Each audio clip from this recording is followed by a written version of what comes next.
But live on this Tuesday, February 15th, 2022. Joined from Kyiv, Ukraine, by Jim Sciutto, Chief National Security Correspondent for CNN, a job he's held for 10 years. Before that, he was Chief of Staff to the Ambassador in the People's Republic of China. Before that, a National Security Correspondent. So he actually knows what he's doing. Good morning, Jim, and thank you for joining us this morning. Thanks for having me. Looking forward. Give us a description of when you arrived in Ukraine and where you are right now. And of course, the headlines say maybe Putin's going away, but I don't know who to believe. Yeah, first on that, if I can, it is a collection of signals in the last 24 hours, because first you had the Putin-Lavrov meeting at that almost insanely long table, if you saw the picture yesterday, where Putin asked Lavrov in a very staged moment, is there still an opportunity for diplomacy? And Lavrov says yes. That was a public message. And then last night, Dmitry Peskov, the Kremlin spokesman, called one of my colleagues, Fred Pleitkin, and repeated that and said that Putin is willing to negotiate. Now, this morning, you have the defense ministry at least announcing it is pulling some forces back, sending them back to their bases. Now, I will say the Ukrainians are skeptical this morning. Their foreign minister was speaking to reporters in the last hour, and he said that in Ukraine they have, I suppose, the Ukrainian equivalent of you got to see it to believe it. He says, first we see, then we believe. And I think that's a natural bit of skepticism, given the fact that Russia has made statements like this before, and they haven't turned out to be true. I will say that the most recent U.S. assessment as of last night was that Russian forces were moving forward, not back, into what have been described as battle positions, and they now have 105 battalion tactical groups, as they're known, which are Russian multiple capability combat units with armor, infantry, intelligence, SVR, and others embedded. So that's a battle-ready group. And I suppose we just have to keep in mind throughout that there's the hard war aspect of this, and then there's the information warfare side of it. And we have to look at Russian statements as being in that information warfare side of it. Some could be true, but some could also be feint. And by the way, Hugh, as you and I have been watching, the U.S. side has been playing its own little game of information warfare by being very public with its intelligence assessments, in effect messaging not just to Americans, but to Putin, we know what you're up to. Oh, you just moved those helicopters? We're going to show pictures of those helicopters, right? So you do have that information warfare aspect to each step of this along the way. Now, I'm fond of saying, Jim, anecdotal evidence is evidence of anecdotes, but this might be the exception proving the rule. What are the journalists doing in Ukraine? Because this is a pretty far forward-leaning assignment. You and your CNN buddies, my Washington Post colleagues, are over there en masse. So what do you feel about the situation right now as actually a data point? So you come to Kyiv. Kyiv is a city that is enjoying blue sky late winter days, right? I mean, people are going to school, they're going to the office, the streets are crowded, the restaurants are crowded. I went for a walk on Sunday night, and you saw, people going for a stroll with their kids, right? And then when you ask them, you say, you do know what's going on? They say, yes, we do. We know the Russians are at the border. We've been at war for 8 years with them, in effect, a slow burn war, but a war that's cost 13,000 lives. So there's a little bit of a Beirut quality to it, right? That we've been surrounded by this for so long that it's out of our control. CNN has folks all over the country, and some more forward out in the east, places like Kharkiv, down by Crimea, and are finding a remarkably, I think, similar attitude, even closer to where those Russian forces are arrayed. Now, you speak to the U.S. military and the Pentagon, and you listen to the Jake Sullivans of the world, and the U.S. has pretty capable intelligence. They don't get everything right, we know that, but they see a highly capable Russian force arrayed that keeps getting added to it. I'll tell you, in Kyiv, Kyiv is part of that plan from the U.S. view that Russia intends to come down from the north and surround it within 24 to 48 hours. So, as the journalists here, you can't help but be influenced by what's around you and see, well, they seem pretty relaxed. Should we be relaxed? But then you talk to the folks watching the military movements and say, well, this is serious. And I will say that Ukrainian officials who had been publicly at odds with the U.S. In terms of just how urgent this is, in recent days have become more serious. The mayor of Kyiv was saying yesterday they are making preps for evacuation plans and shelters in the event of an air campaign, at least making plans. They know they have to be ready. So I have heard from them a more serious tone in the last couple of days.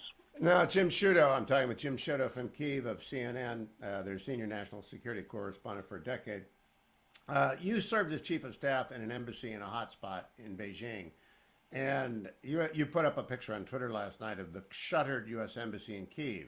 What's that message send you? Because you know what that means. You know what a disruption that is to the Americans living in the country, et cetera, to shut down the embassy and move it. Where'd they take it to? So they took the remaining. They'd already reduced the staff. They sent home dependents a number of weeks ago. Then they reduced the staff down to essential. So they were already a small footprint. Now they're moving that remaining footprint, including the Chargé d'Affaires, to Lviv, which is in the western part of the country, closer to Poland, considered a sort of safer fallback point. But to close the embassy is not done lightly. I was making the point on the air last night that through 20 years of war in Iraq, the Baghdad embassy was never closed. Right? The Baghdad embassy was attacked at times and kept it open, granted with enormous security, but kept it open. So that decision not made lightly, and it seems to me from what I can glean from this that they believe the Russian threat to Kyiv, is severe enough that the embassy might be overrun. And when we were there last night in a mostly darkened embassy, you saw some lights on, and Ned Price from the State Department podium yesterday kind of said it out loud, and he said, we've got to take some security measures there. And what does that mean? That means getting sensitive documents and devices out or disabling in some way. And you don't do that unless you believe the threat is real. Now, Putin is a, mercurial guy. He could change his mind in a moment, or he could act like he's changing his mind in a moment and pull back, and the embassy's safe again for now. But it's they wouldn't have done that unless they thought it was a genuine threat. And listen, let's also be frank. Given the experience of Afghanistan in August, where you got caught flat-footed, they don't want to be caught flat-footed again. And that's why some of the pronouncements to Americans living here have been much more public and forward-leaning. He's also paid for his exercises because oil briefly touched $100 a barrel. It's down to $92 as we speak, Jim Sciutto. So as long as he keeps the threat up, he pays for the cost of the deployment. But putting tanks on trains is something we ought to be able to verify. Let me ask you, Jim, you've been in this a long time. Have you heard the term Tiger Team before? Tiger Team. Yeah, that's the new team that the White House has assembled inside the National Security Council. Front page on the Washington Post today, there's a Tiger Team been working on this. And I don't think it reads the way they thought it was going to read. It sounds kind of silly, actually, but I've never heard that term before. Had you? So it's funny. My mind is in the region, so I'm starting to think Tiger tanks, and I'm wondering.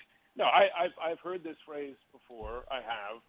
Listen, I think they're trying. My impression is they're trying to learn the lessons of Afghanistan in the immediate past, right?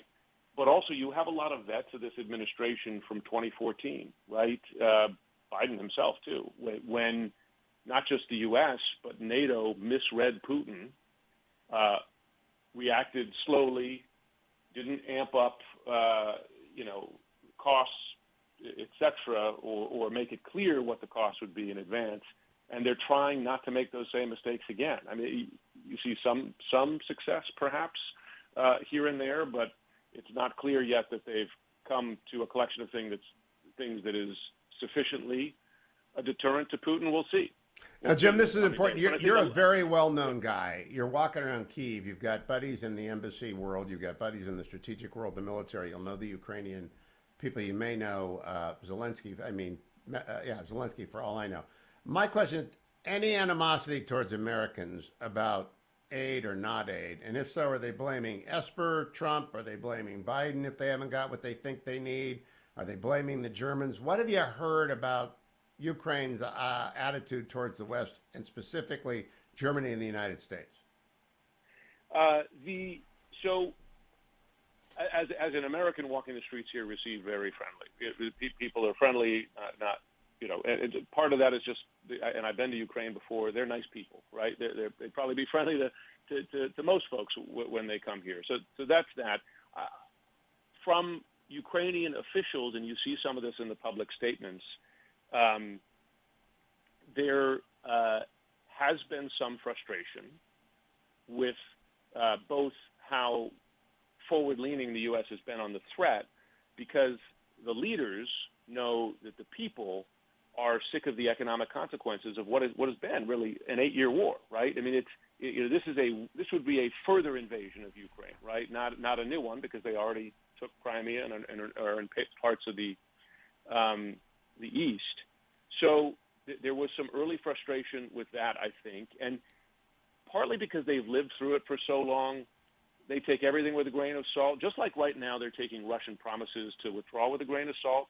They also have taken the Russian threat with a bit of a grain of salt, because they'll say, and you've even heard this from Zelensky and others, well, they've been on our border for a long time. Yes, this is more.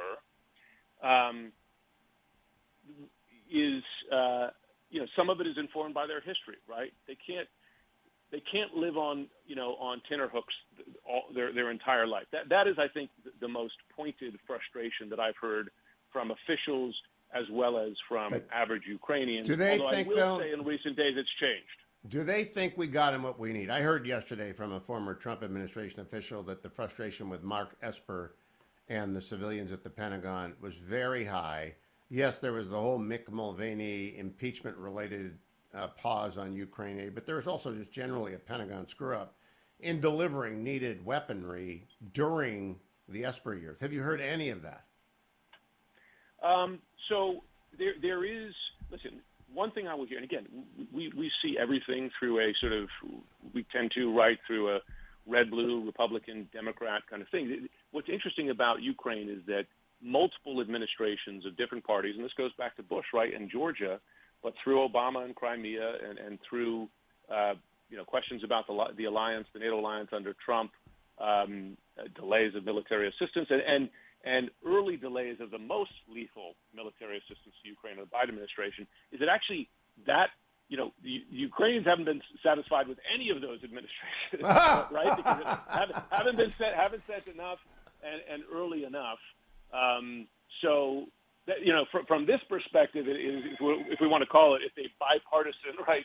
Yeah, I agree. It's a bipartisan failure to support Ukraine. Yeah, it is, and a bipartisan misread over time of Putin and his intentions. I do think in the last couple of years, there's been some learning going on. I think you could say the same about China, that the mirroring we used to do in the past, that China and Russia, we could do business with them. They want what we want. They'll reform over time. That Republicans and Democrats and people in the Beltway have learned, no, that's not true. And I think when you look at the Tiger team, that's part of what they're trying to do with that, right, is to react more quickly with a very agile opponent here in Putin, act in real time, play his game against him. And I think that's even part of the piece, like, okay, if he's going to BS the public a little bit with, statements here and there and moving troops forward and back, we're gonna play a little hardball by releasing some of our best intelligence, So it's fascinating. Jim, stay safe. We are up against the break. Jim Sciutto from CNN, their senior national security correspondent, leaning far forward in Kyiv this morning.